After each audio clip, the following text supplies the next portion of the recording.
Hey everyone! So today we're looking at two different articles that address true crime, and we're going to see how the authors are analyzing both of them a particular question, which is, what is the appeal of true crime for so many people? So I want to take a look, before we get into the articles, just review something from last week as I was introducing the analysis paper. What is an analytical argument? What exactly are we doing? So you are looking at something. It could be a film, a story, a group of people, a particular phenomenon or topic or trend. It's really wide open.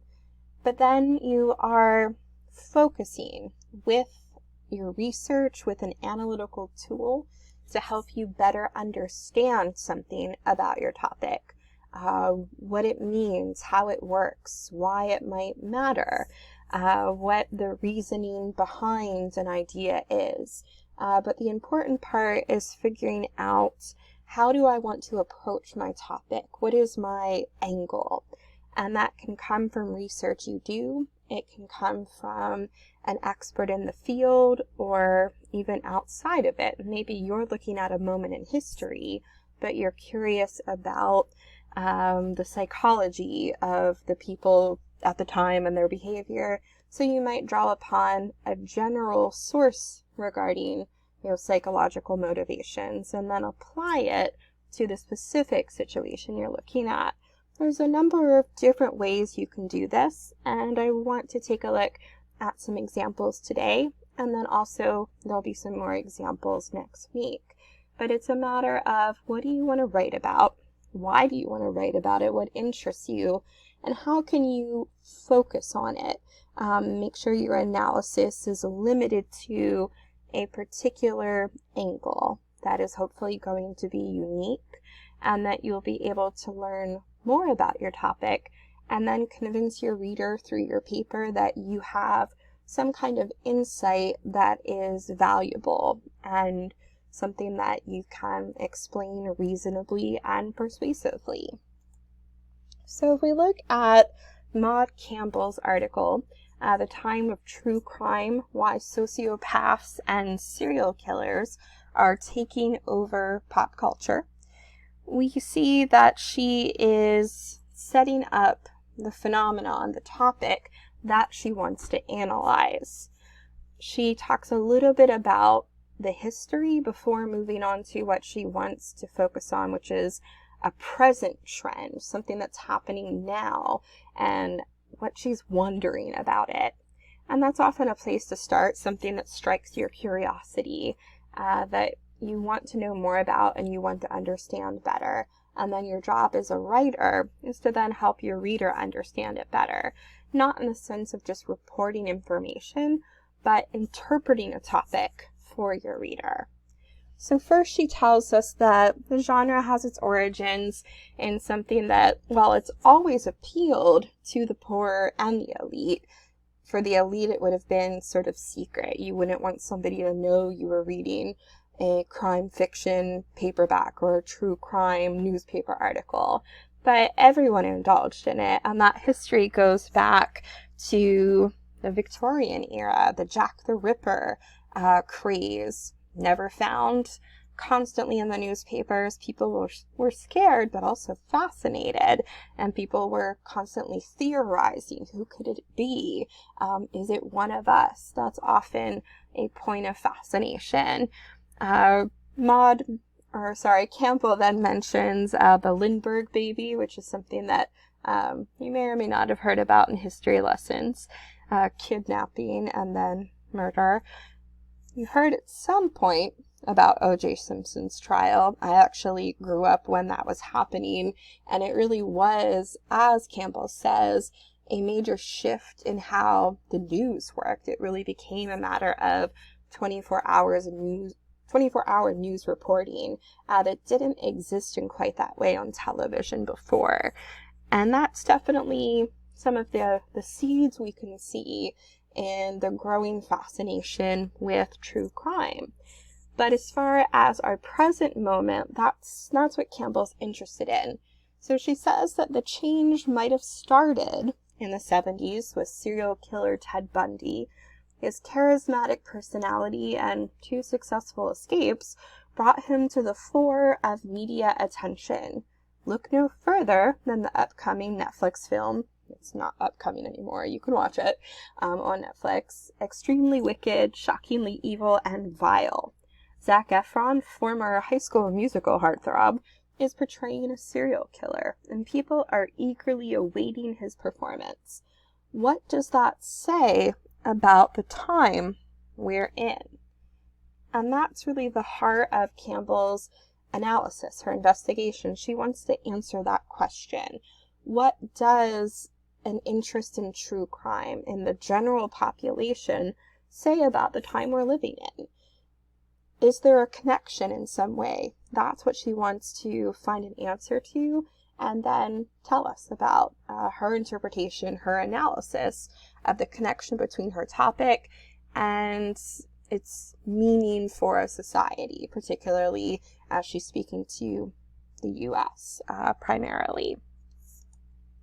So she's using some research as a jumping off point that's important for where she's going to base her analysis from, how she's going to start where there's been some previous writing, some previous study, and then apply that to what she wants to focus more deeply on. So she identifies that part of the appeal of shows like CSI for the longest time and Law and Order. She points out there were 15 seasons of CSI and then 21 so far of SVU, which is now the longest running primetime show. So this fascination has been going on for a while, for years, for decades. But what she isolates is this idea that hunger, she says, for neat answers, a mystery that's wrapped up in 42 minutes, reveals that we're concerned not just with how the crimes were committed, but why, the science and psychology behind an accused's actions, right? That we are looking for answers or reassurance for explanation when we come to these narratives.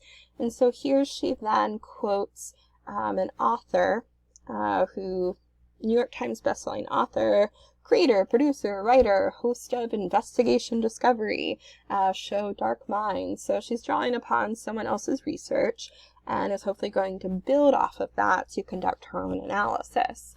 So William Phelps, or M. William Phelps, says, "We watch because we are fascinated by the psychopath, how he or she thinks, what motivates him or her, what he or she will do next. If we can figure this out, we feel we can be one step ahead of him or her. In addition, we're a society consumed with and infatuated with bad news. We cannot escape it today. It's everywhere." And that last part of that quote may seem more true than ever. But again, in the era of 24-hour news, of tweets and articles at your fingertips, we are saturated with news, and oftentimes we are drawn to the bad news because it may affect us, or it may also be a kind of rubbernecking where we just can't look away sometimes either. And so for Campbell, she's looking at that quotation, she's looking at her subject of study, and she puts forth her analytical claim, her thesis, for why this genre of true crime appeals. She says, consuming true crime, then, is a way to feel like we're regaining some sense of control. So this idea of control is that at the heart of it. And having read the article, do you think that is part of the appeal? Has she convinced you that that is an answer to this question of why true crime? Why is it popular? So the goal of her analysis now has to be to convince you that that is a reasonable conclusion to draw from a study of this topic, and that it's somehow valuable for us to ponder this idea that it's about control in some way for us, and for us readers to say, okay, that's interesting, that's valid, I think you're onto something there. And so your goal with your analysis is to do likewise, to approach a topic that very well has been written about before, and you don't have to come up with some earth-shattering new interpretation, but you do want to bring your own fresh perspective to it and be able to come up with a claim that you are going to say, dear reader, right, this is worth considering. I am onto something when I analyze my topic this way. Now, that idea, again, of control, that may be a more attractive concept than ever in our pandemic time. And I've noticed that there are tons of lists of crime shows, like, you should watch this, here's a list of things to watch, cropping up on every magazine, newspaper, website, and I could share a ton more than this, but I thought it was interesting just to see that they may crop up in what might seem unlikely places. So Marie Claire and Glamour are fashion, beauty-oriented magazines, and here, both of these headlines are from April. You know, they're saying, yes, you're stuck at home. Surely you want to watch some true crime, right? And then Oprah's magazine is also offering 21 best true crime shows for us to check out. So we can see that, you know, Campbell has chosen a topic worthy of consideration if one of our criteria would be, you know, here's something that we might not understand the importance of, and it's worth trying to investigate that because it does affect so many people. And Campbell believes it's worth examining why something that's part of pop culture, but also yet strangely connected to real life, it might be worth analyzing closer. So this uptick in people watching disaster movies during the coronavirus, for a while, films like Outbreak and a bunch of zombie stuff was popular. We're now seeing, I think, not a shift necessarily because these things are consistently popular, but when I looked on Netflix today alone, you can see, you know, what's top 10 in the US right now, what is trending, what is popular.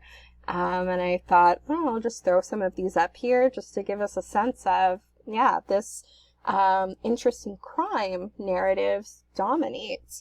Now what I've listed here isn't all true crime. I also put up some fictional ones too, because a lot of them also, I left out anything at all supernatural related. These things are still within like realistic worlds in some way, and some of them inspired in part by real crimes too. But there's also some true crime in here. So obviously you've all heard about or watch Tiger King at this point, which is in its own way an investigation of criminals. You've got the Innocence Files, looking at cases where people were prosecuted but may have been or turned out to be innocent. You have classics, I suppose, at this point, like Breaking Bad, Criminal Minds are now trending again, even though there's maybe no new episodes, but they're of interest. You have a lot of, true crime stories here. The focus on Pablo Escobar, Gabriel Fernandez. There's quite a bit. You've even got, not a real one, fortunately, but Adam Sandler's murder mystery here. And then just look at that list of Netflix originals. They've increasingly, as a company, been producing their own shows or buying shows from maybe foreign markets to air exclusively for Americans on Netflix in recent years. And out of their list of originals, this isn't even comprehensive, but I copy-pasted a lot of titles here. All are connected to crime in some way, whether it be fiction or nonfiction, and it's a lot. Some I've watched, some I'm planning to watch during my isolation. I'm particularly curious about Don't F with Cats, Hunting an Internet Killer. So if you're bored, here's a list of things to watch. But let's get back to the analysis. So we have Campbell thinking about, how do I approach this subject that has grabbed my curiosity? what can I bring to what is obviously a topic ripe for study? When you have isolated your topic, if you haven't yet, it is then just a matter of how do you choose to approach your topic? What research and tools will you use to help you study it? And then whatever you discover throughout your research and thinking process, you'll try to persuade your reader that, whatever claims you have to make are reasonable and interesting.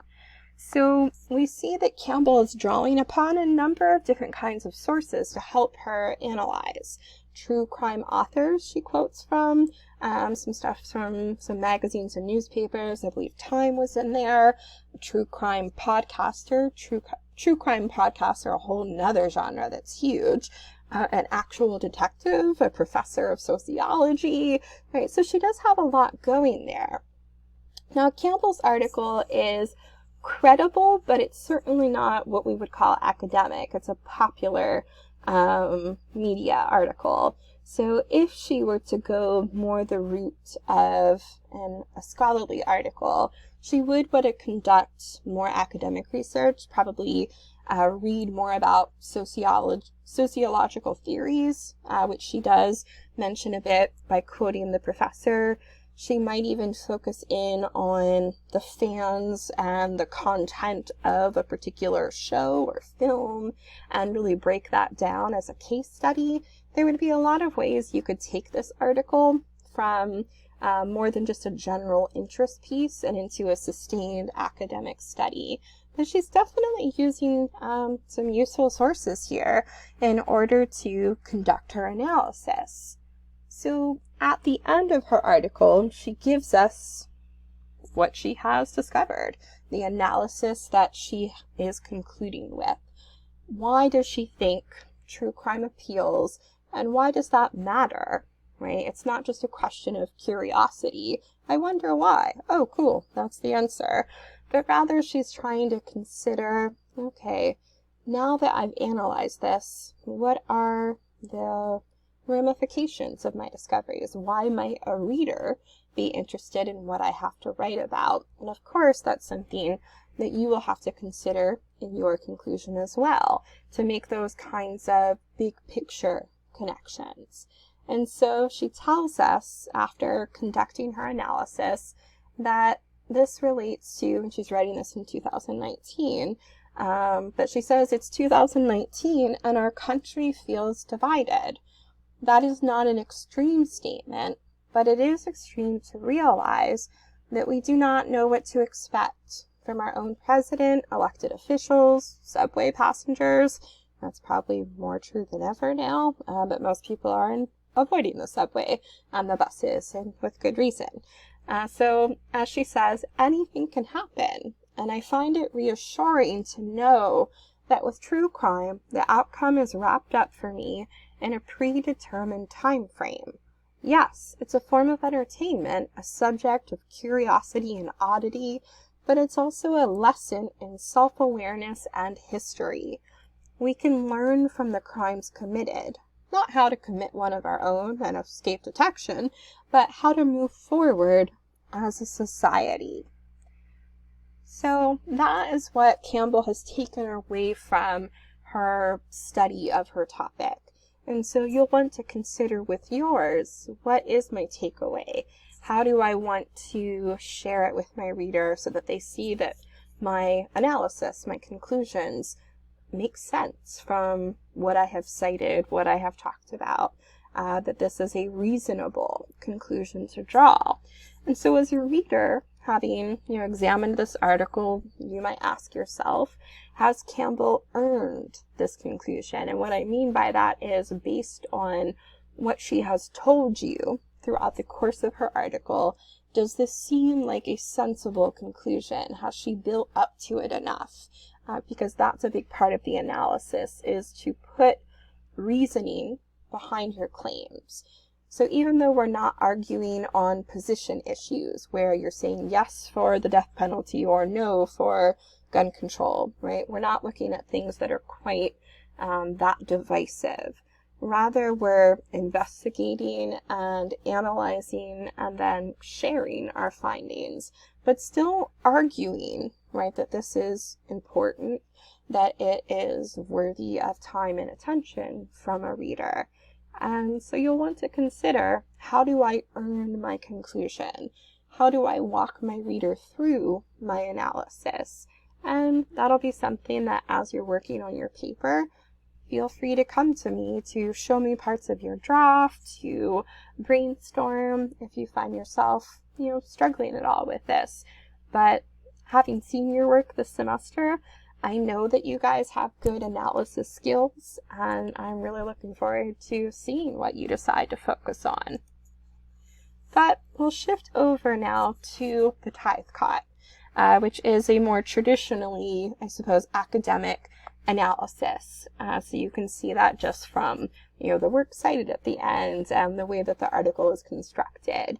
So to talk a little bit about just who this guy is and what his approach is, we see that in The Horror and the Mirror, Average Joe and the Mechanical Monster, Richard Tithecott is analyzing Jeffrey Dahmer in particular, serial killer that probably heard of, through a discussion of specifically normal versus abnormal behaviors and masculinity in the modern technological age. So he's spinning a lot of plates here in order to analyze, not just Dahmer, but all of the reasons he exists and that people are fascinated with him. So he's author of Men and Monsters, Jeffrey Dahmer and the Construction of the Serial Killer. So we know that this is a subject he's been researching, thinking about, publishing about for some time. And that book focuses on the serial killer as strangely a kind of American cultural icon, one that both attracts us and repels us. And if Campbell is onto something when she talks about, a popular interest in true crime, then it might be that Tithecott is onto something too.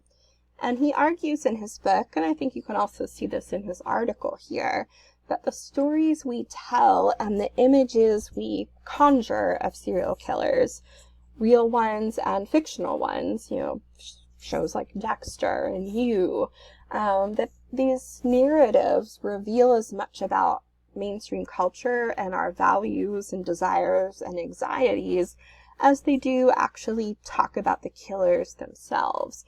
And that's something that has been a constant theme of this course, that our preoccupations with monsters are usually reflective of values, desires, anxieties, and that might change through different periods with different cultures, but the idea of metaphor and interpretation being an important part of monster narratives remains consistent in this course. So how does Tithecott approach his analysis? Well, he's saying essentially that, seemingly ordinary people can commit terrifying atrocities, and he wants to get at why that is and why we're interested in them. And he tries to come up with an answer to this by using different approaches. He comes at his topic from psychological and sociological lenses. He constructs this kind of principle of masculinity and man as machine to help him understand Jeffrey Dahmer better.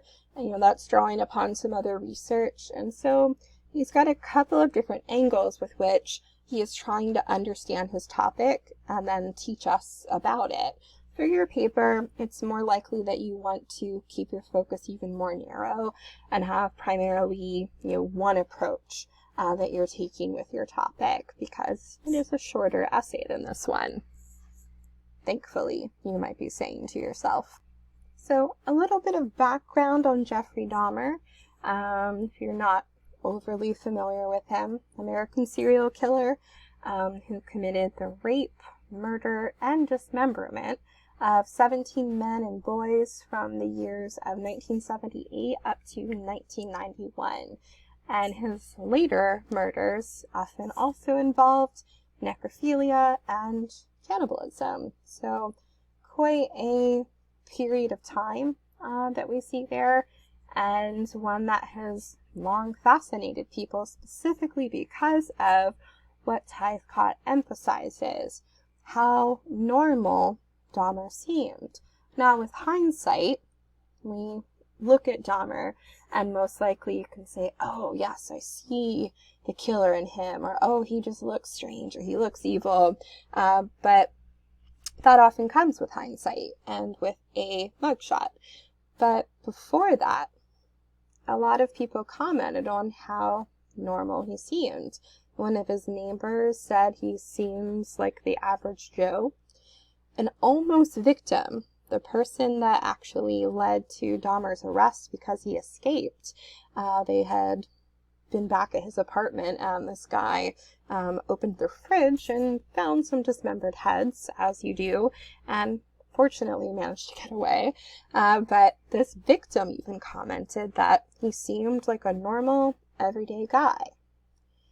Dahmer's attorney called him a very gentle man and noted that that's what makes it so intriguing and unbelievable to see how a fellow like that could have done all these horrific acts.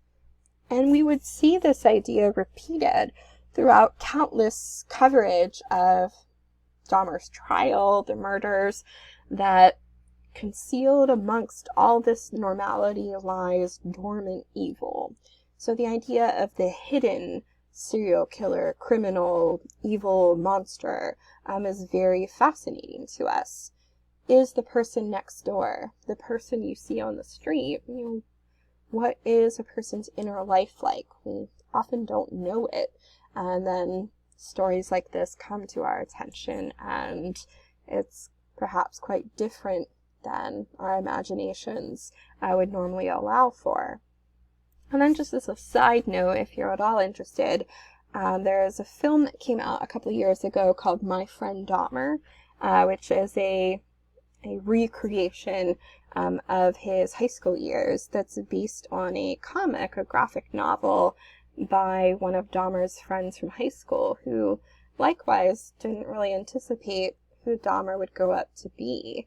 And I've linked there a link to the trailer for the film. So it's rather interesting, and you get to see one interpretation of his early days and how that might have led to what he became. But part of Tithecott's argument here is that there's not necessarily this monster inside a disguise, right? That maybe that's not quite what we're seeing here. So he remarks that sort of at the heart of our fascination is that the average Joe could be a killer. So he says, this celebrated embodiment of middle America is often hiding something. His normality, we say, is an illusion. But when we look at our monsters and wait for the true gargoyle within to burst through that familiar shell, sometimes we experience a more horrifying or thrilling possibility. The monster that appears actually is average Joe. What is unspeakable turns out to be impossible to put into words, not because it is so extraordinary, but because it is so ordinary. So we have actually have a picture here of Ted Bundy, and Campbell had mentioned the Zac Efron film regarding him, and Netflix has a number of Ted Bundy documentaries as well. And part of his whole mythos is that he seemed so charming, he was handsome, and with him, some have argued that that was entirely an act, right? That was meant as a lure. But we have killers like Dahmer who, according to Tithecott's analysis, it's not so much that their normality is a deliberate, well-crafted disguise, some kind of person suit. The parts that seem average about them are actually genuine. And that's maybe what's scariest and most fascinating. There's more to them. There's the desire to kill, but the other parts are still real. So if an average Joe is capable of murder, of many murders, how many other people are just mere steps away from it? That has become a frightening but fascinating question for a lot of people interested in true crime. In order to analyze this further, to come up with answers about why someone like Dahmer fascinates and why his normality is key to that fascination, and maybe even to why he is a serial killer, we see Tithecott bringing in a number of sources to help him view his subject in particular ways. And he's got some different schools of thought he's drawing in. He brings in Hannah Arendt, philosopher and political theorist, who wrote a book about Adolf Eichmann and other Nazis who, before World War II, seemed like quote-unquote normal people, and yet they were clearly capable of very horrible things. So we see a precedent for this, certainly, and some of our most monstrous history was conducted by someone's dad, someone's brother. He also brings in Martin Tropp, an author of a study called Images of Fear, How Horror Stories Helped Shape Modern Culture. And Tropp looks as far back as the Victorian era and analyzes Jack the Ripper. And this notion that whoever Jack the Ripper really was, in one of his letters he mentioned one of his acts of violence and theorized that, well, anyone could and would do this too. Is he right?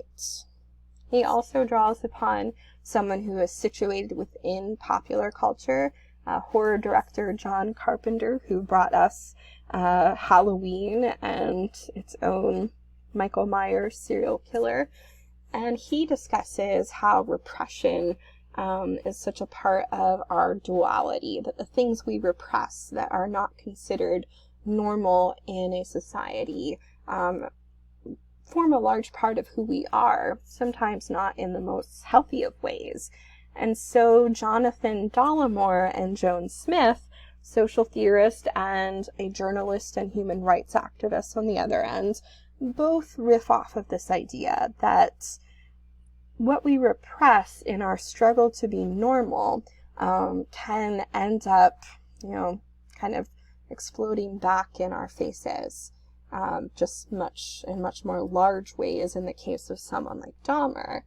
Joan Smith proposes that this is actually, for serial killers, that their crimes are almost a form of a coping mechanism, that when they commit crimes and then go back to periods of, normal functioning, where they're not murdering, where they're going to the grocery store, working a job, that this kind of transition between the normal and the abnormal is strangely normal, just for most of us, though our coping mechanisms for normal stress are exercising or indulging in some Ben and Jerry's or something. And I don't mean to make light of this, but we talked about this earlier, our early days in the semester with Stephen King, and his idea that watching horror films was akin to feeding the gators under the floorboards in the basement. So you keep them from getting out and causing havoc by feeding them a diet of horror. And here we see how that imbalance leads to someone feeding the gators something very different. And this is a big part of Tithecott's analysis after he sets up these sources, is to examine how is someone like Dahmer, so normal in so many ways, how does he become a killer, and why are we even interested in that question anyway? So he's kind of got a dual analysis going here. What he ends up proposing is that it has something to do with masculinity and the struggle to kind of fit the stereotype of the ultimate man and what happens when a person can't do that. And so he doesn't really get into this in too much detail. And normally if we were in class together, I would ask you to come up with a list of what are the stereotypes of traits, behaviors, expectations of men.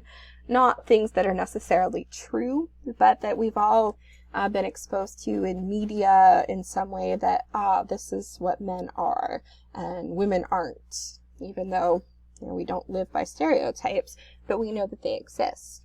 And so instead, I just threw in some sources here. There's one from Media Smarts, the Center for Digital and Media Literacy, that talks about common stereotypes of men in media. And so if you take a look here, it goes over the ideas of aggression, demonstrating power and strength to win approval of men and impress women, to avoid being soft, to squash down emotion, that showing one's feelings is a sign of weakness, that you should always be in control, that one should be the epitome of success, embodying in one's society whatever is currently deemed as valuable, and often this is economic power and social prowess. And so if you're awkward, if you're not getting the promotion, if your feelings are hard to control, and the more you push them down, the more they seem to want to explode.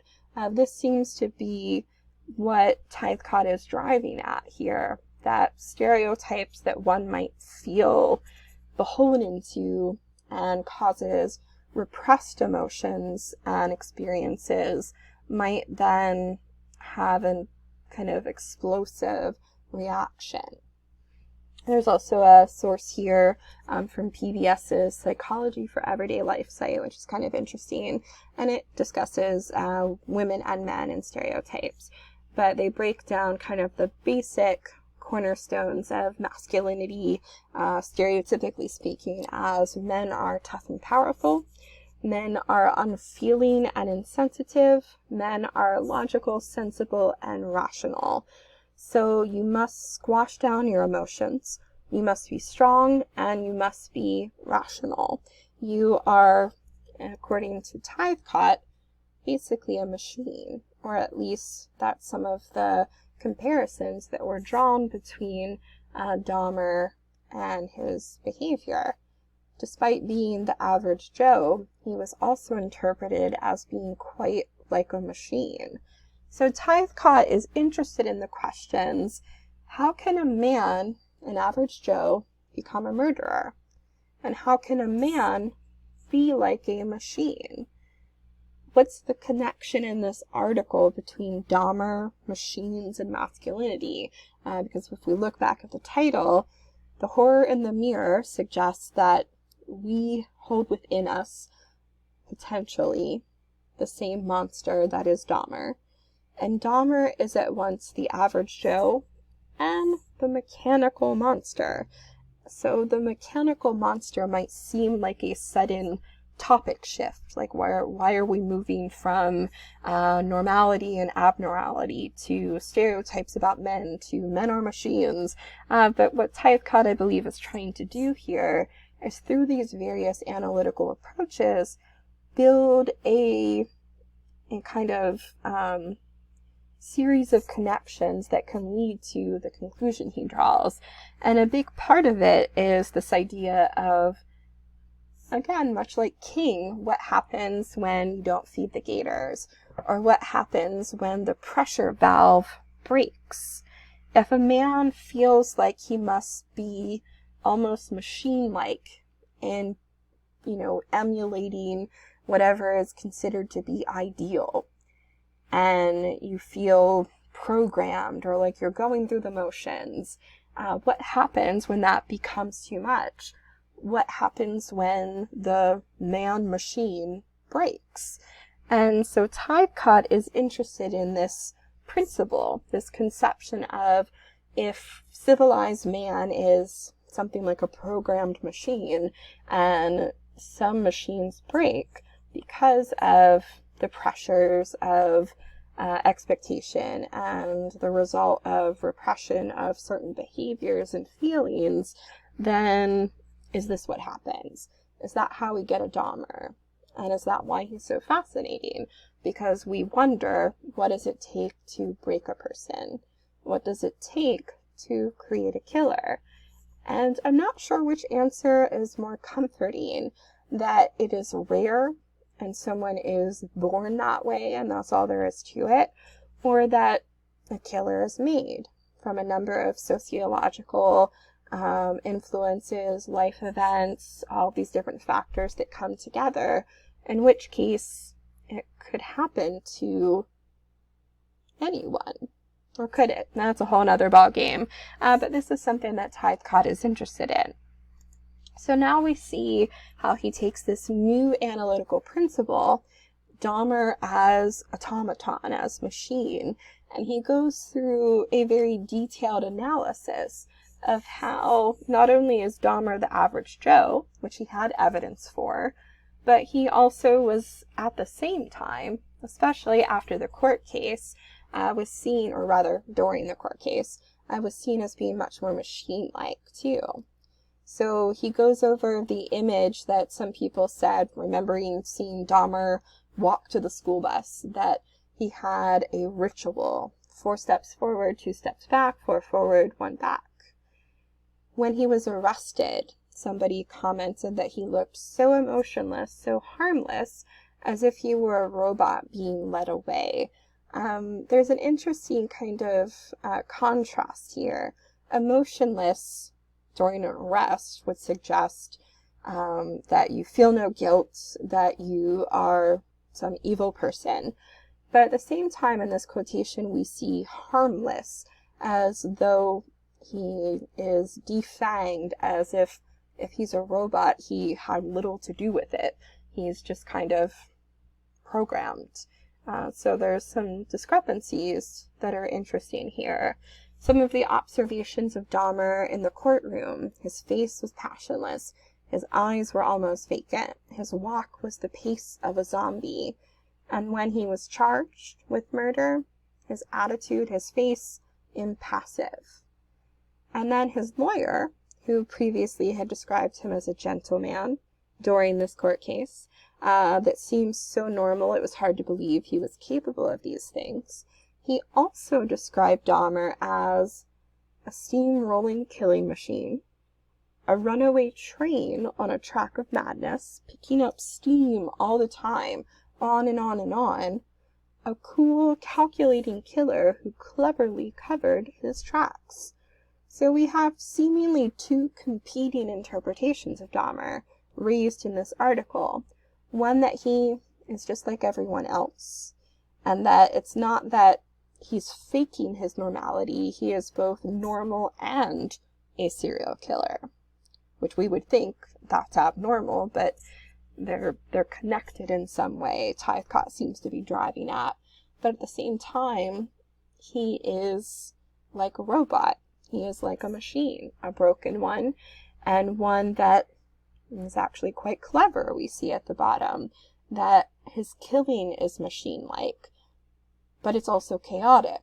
It's broken, it's on a runaway track, it can't stop, and yet it's calculating and clever, which means planning. So it almost seems like these things are in contradiction. But if we add them all together, as Tithecott wants us to do, then we can come perhaps to a conclusion. We can see what he's driving at through this analysis that draws upon ideas of normality and repression, masculinity, and machine, or man as machine.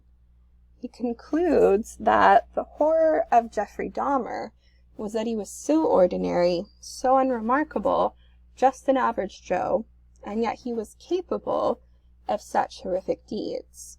And that might lead us to think that appearances can be deceiving, that he's not so normal after all, or that the killer is a normal thing, is not a true rarity, that the ingredients are there in many people. Those are possibilities.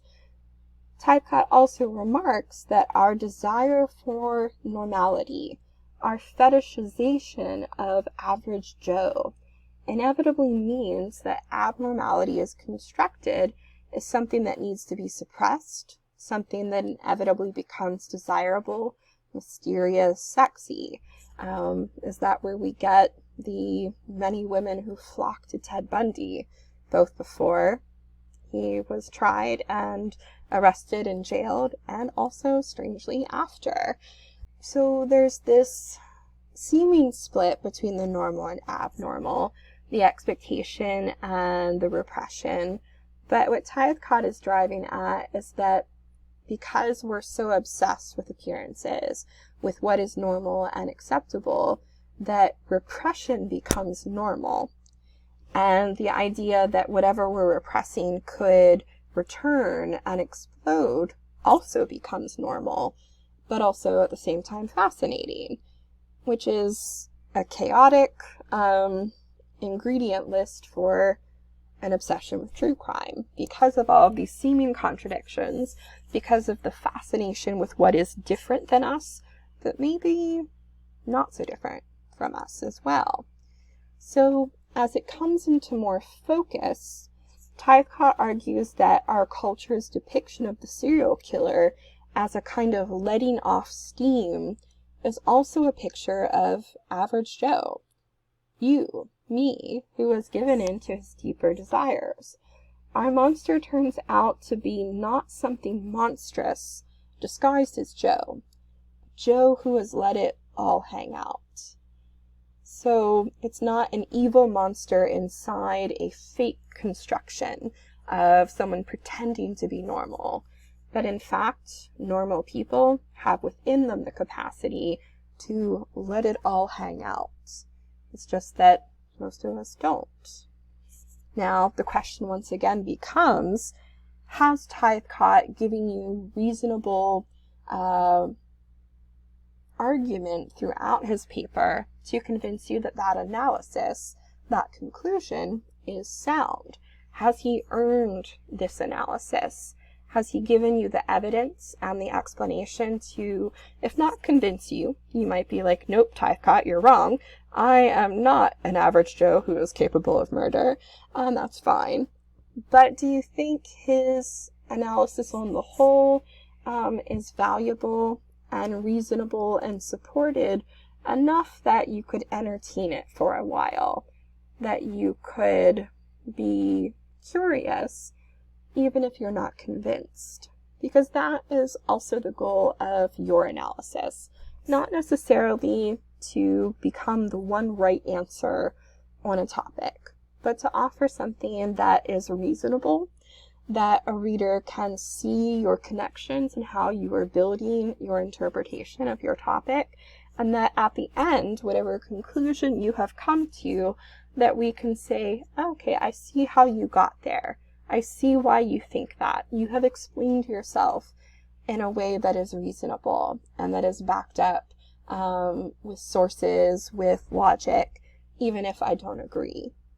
So with Tithecott, you might consider this a model and think about, can you do what he does? Or do you want to take a different approach? Anyone could approach the same subject, in this case Jeffrey Dahmer, and come up with different arguments for why he is the way he is, and or why people continue to be fascinated with someone like him. But Tithecott's argument in particular seems to be that treating men like machines might be part of what leads to men like Dahmer. That there is a cause and effect in the way that we set up stereotypes and expectations for behaviors in our culture. Whether or not you buy the argument, you have to consider, has Tithecott done the work to convince you of it? And how will you take whatever analytical claim you settle upon, how will you walk your reader through it in a way that they can take it seriously and see the value of it? Whether you are arguing about something monster related or something entirely different. The key is that you find it interesting, that you approach it in a particular way that allows you to see it anew, to interpret it somehow, and offer your analysis up for consideration to your reader that you have in mind. And so when you are crafting your analysis paper, you will want to consider, like these authors have, what kinds of research, theories, principles, or definitions that would help you approach your subject of study and investigate it more closely. Because having analytical research, having a tool that you can use or a lens that you can look through to view your subject gives you the power to see it in a focused way, interpret it maybe in a new way, and to prove to your reader that your analysis is valid, even if it's not their own analysis or their own conclusion. An analytical argument doesn't have to prove itself to be the only correct analysis of a subject. You simply need to show that your ideas are reasonable, supportable, and worthy of consideration. And that comes from your research, your evidence, your explanation, and your own interest in your subject and how that's communicated through your writing. So what you want to consider now is, what will be your analytical approach? What kind of research do you need to conduct? Are you going to look for more general theories to apply? So you are interested in analyzing the reason why someone does something. And so you look at psychological research that is not about your particular topic, but just is about people in general. And then you take that theory of desire and then apply it to vampires in particular. So that would be an example of a general theory or tool that you then apply to something perhaps unexpected. Or are you researching other people's analyses of your subject that you can then build off of and hopefully go in a different direction and not just repeat what has been said before? And you might have a combination of both of those approaches.